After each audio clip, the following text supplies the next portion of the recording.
Blinken, as you know, the Taliban has closed in on Kabul. We're evacuating the embassy, burning documents. Biden increased troops deploying to the country twice in 3 days just to rescue those there. This is not just about the overall idea of leaving Afghanistan. This is about leaving hastily and ineptly. Secretary Blinken, how did President Biden get this so wrong?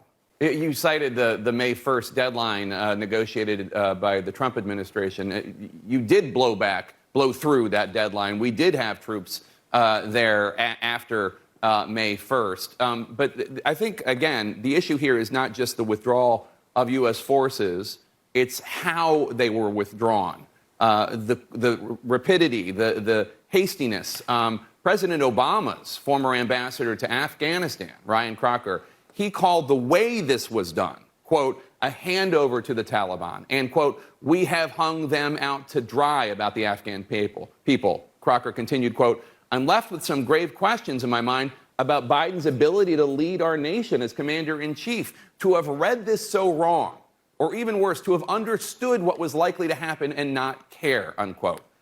Does President Biden not bear the blame for this disastrous exit from Afghanistan? Well, the idea of the force not being able to defend, I mean, what a lot of experts believe, and you can disagree with this if you want, is that having U.S. air support, having U.S. intelligence there to help the Afghan troops on the ground is what stiffens their spine, enables them to do what they do. And that's part of the larger issue about whether or not the U.S. should have left behind any sort of residual force. But beyond that is, again, the question of how poorly this was done. The idea that President Biden ordered 2,500 service members out and now is sending up to 5,000 service members back in, does that not on its face show that the exit was ineptly planned?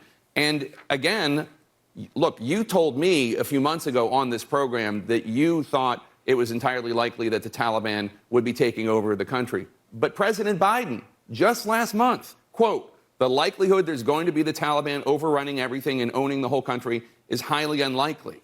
He was wrong. You keep changing the subject to whether or not we should be there forever, and I'm not talking about that. I'm talking about whether or not this exit was done properly, taking out all the service members before those Americans and those Afghan translators could get out. That's what I'm talking about. And then you have to send people back in. That shows, that's a definition of, oh, we shouldn't have taken those troops out because now we have to send twice as many back in. Why now? Why are you just doing that now? On this show, we've been talking for months about the need to evacuate these thousands of Afghan translators and others who helped U.S. service members during the war.